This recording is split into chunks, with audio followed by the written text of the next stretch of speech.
भजन कर, कोई काम की आवश्यकता नहीं है, भंडारे में बहुत है। अब तो महाराज संत जी के पास वो नारद जी और नारद जी की माता जी महाराज दासी जी रहने लगी। नारद जी महाराज कुछ समय 8-9 महीने के थे। अब संतों के पास दूसरे संत आए, महाराज सत्संग की चर्चा हो तो वो माता जी नारद जी को गोद में लेके बैठ जाए। नारद जी महाराज बचपन से ही संतों का सत्संग सुने। हमने बताया था आपको, जैसे बच्चे में आप गुण डालेंगे, जैसे आपको बताएं, आप ही के ग्राम के भैया हैं राम सेवक राजपूत, यही बैठे हैं सामने। इनका एक छोटा सा नाटक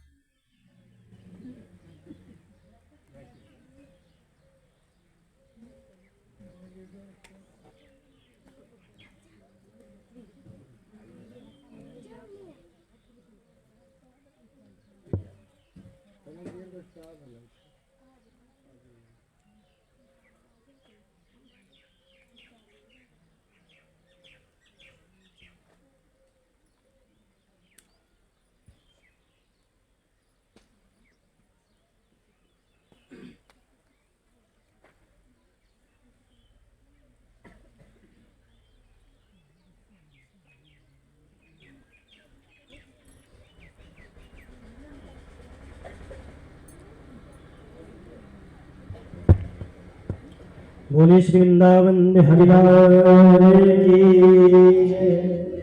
तो भैया आप ये ग्राम के हैं राम सेवक राजपूत जी, ये तो स्वयं भक्त में है, बेचारे जबई से काम वाम में लगे रहते हैं, भोजन की व्यवस्था दिखवाते हैं। आदमी भी बढ़िया है, भक्त किस्म के आदमी है। हमने देखा इनका एक छोटा सा नाती है, 7-8 महीने का होगा, तो महाराज भजनों में तालियां बजाता है। छोटे बच्चे को कहना कभी तालियां बजाओ बेटा, तो आपके कहने से नहीं बजाएगा, जब उसकी खुद की इच्छा होगी तब बजाएगा। तो ये महाराज कर्म होते हैं आपके कुल के, माता पिता के और पूर्वजों के। शास्त्र कहता है 12 पुत्र पिता के कर्म। जैसे आपके पिता के कर्म होंगे वैसे ही हमारा संतान में आ जाएगा। गोया पेड़ बबूल का तो आम कहां से हो।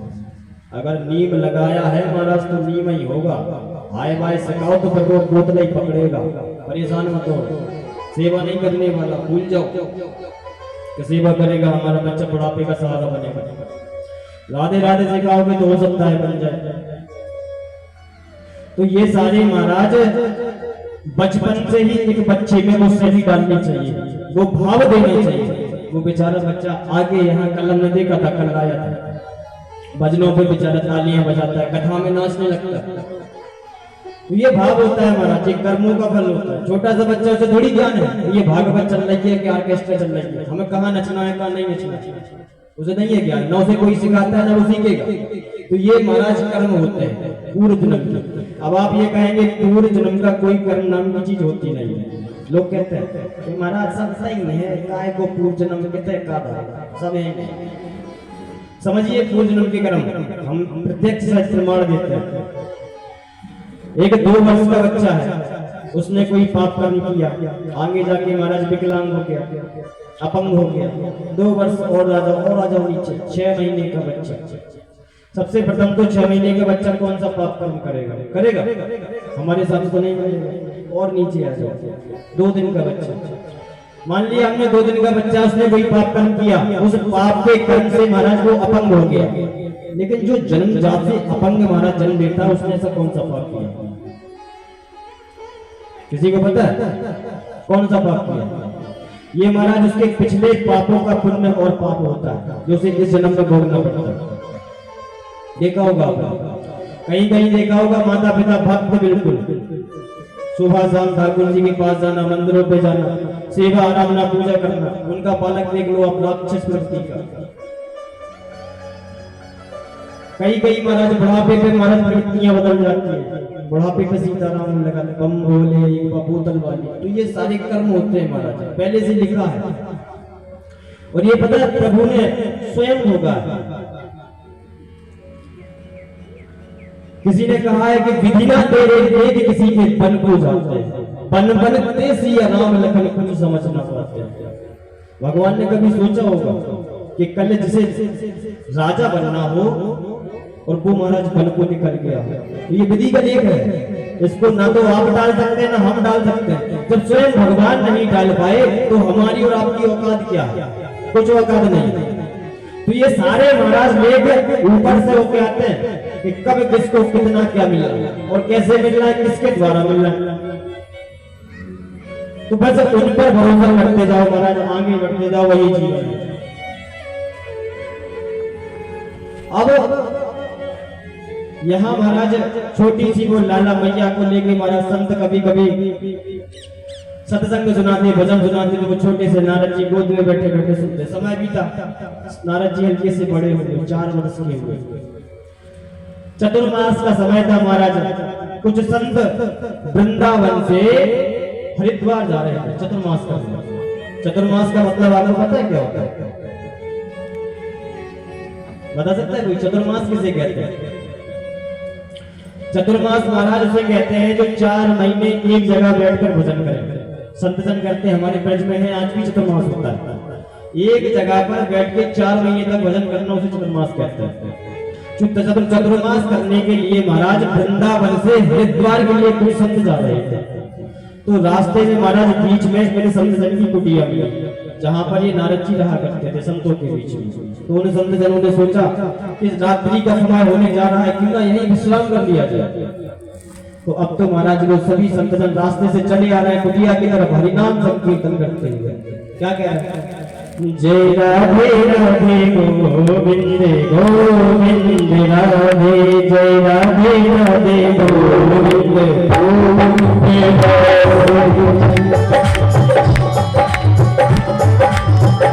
गोविंद राधे प्यारे गोपाल राधे,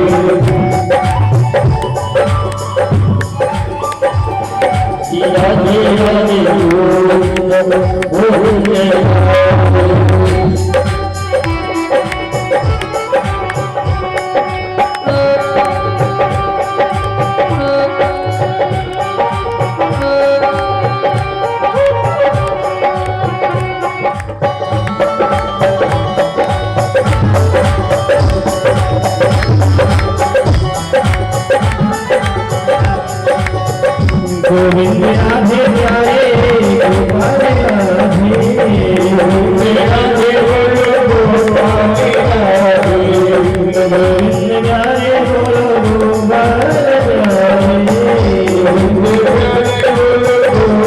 राधे, गोविंद प्यारे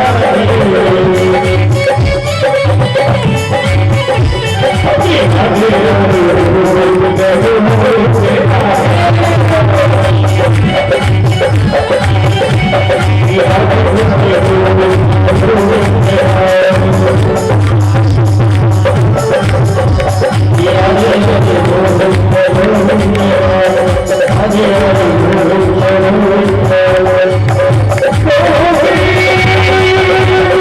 गोपाल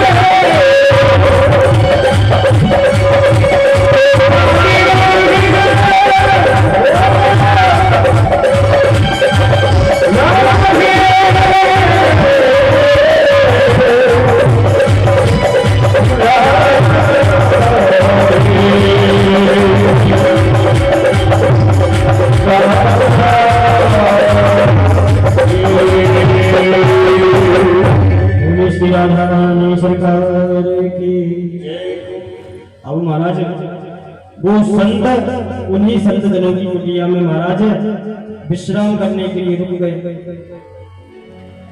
अब महाराज उन्होंने जब उनका समय पूर्ण हुआ तो उन्होंने कहा उन संत जनों से कि हमें एक रात का आप आश्रय दे दें, हम वृंदावन से आए हैं, हरिद्वार जा रहे हैं चतुर्मास करने के लिए।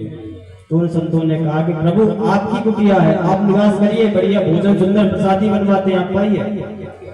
अब तो महाराज सुंदर भोजन प्रसादी करने के बाद उन संतों ने सुंदर हरिनाम संकीर्तन किया। महाराज हरिनाम संकीर्तन जैसे किया, नारद जी छोटे से बालक में महाराज नाचने लगे और संतों में महाराज ऐसा रम गए कुछ ही पलों में। उनकी माता भी महाराज कहने लगी, धन्य है प्रभु जो आपका आगमन इन कुटिया में हुआ। प्रातः काल जैसे हुए वो संत जाने लगे महाराज, कुछ ही क्षणों का महाराज भाव, कुछ ही क्षणों की भक्ति, नारद जी ने उन संतों के चरणों को पकड़ लिया और महाराज रोते हुए कहने लगे, हे प्रभु मुझे अपने साथ ले चलो, हम भी आपके साथ भगवान का भजन करेंगे, उनकी सेवा करेंगे, तब करेंगे। उनको महाराज देखेंगे कि ठाकुर जी हमारे दिखते कैसे, लगते कैसे, हमारे ठाकुर जी बोलते कैसे। आपको पता है हमारे ठाकुर जी कैसे दिखते हैं और इनका काम क्या है, लगते कैसे। ब्रज में कहते हैं कि हे लाला अगर तू लाली होती तो कट जाते अंश करोड़, अंश मींस गला। ब्रज में कहते हैं कि हे ठाकुर जी अगर तू लाली होती मतलब स्त्री होते, अगर आप इतने सुंदर हो तो करोड़ों की महाराज गले कट जाते आपके चक्कर में। बढ़िया है क्या ठाकुर जी इतने सुंदर। अच्छा वृंदावन कौन कौन गया है, कोई गया है? कोई नहीं गया इतने दिनों में से गए। वृंदावन में आपने देखा होगा वहां के बिहारी मंदिर में हर क्षण महाराज पर्दा डलती है फिर इस्ती है, डलती है इस्ती है, देखा है? कारण पता है क्यों होता है? नहीं, एक तो ये कारण आपका ठीक है, नजर न लग जाए, मैंने कारण समझी, ज्यादा पुरानी बात नहीं है, 50 साल पुरानी बात है। एक राजस्थान की मैया थी, अच्छा ठाकुर जी को दर्शन करने के लाने आई और ठाकुर जी को ध्यानती रही। ठाकुर जी इतने सुंदर महाराज, इतने सुंदर है ये हमारे ठाकुर जी के, कोई भी देखे पे मोहित हो जाए, तो मैया मोहित हो गई। अच्छा ठाकुर जी को भी लगा कि इतना देख रही है, कायना संग में चल पड़ो नहीं। तो उन्होंने कहा चल लाला चल साथ में हमारे घर रही, बोले चला चला।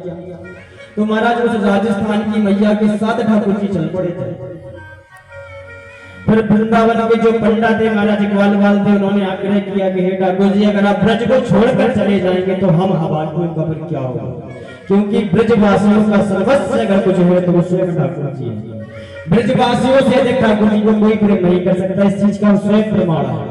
क्योंकि ठाकुर जी को ब्रज में भगवान नहीं मानता, कोई लाला मानता है, कोई अपना दामाद मानता है, परसाने की जितने भी है सब महाराज लाला को दामाद मानते हैं, कोई अपना सगा मानता है, कोई मित्र मानता है। अगर ठाकुर जी से आप एक अपना रिश्ता बनाइए तो उस रिश्ते से जब भी आप ठाकुर जी को बुलाएंगे ठाकुर जी दौड़े चले आएंगे, गारंटी हम दे रहे हैं। ठाकुर जी महाराज जात पात नहीं देखते। रस खान का नाम सुना है आपने? रस खान महाराज, खाने से तो समझ गए होंगे क्या है रस खान। ठाकुर जी को सिर्फ एक बार देखा, एक बार। ठाकुर जी हमारे कुछ नहीं देखते, ना जात पात धर्म कुछ भी नहीं, बस आपका भाव देखते हैं। जब भी आप अपने ठाकुर जी से अपना एक रिश्ता बना लेंगे, उस रिश्ते से आप जब भी बुलाएंगे ठाकुर जी दौड़ के आएंगे।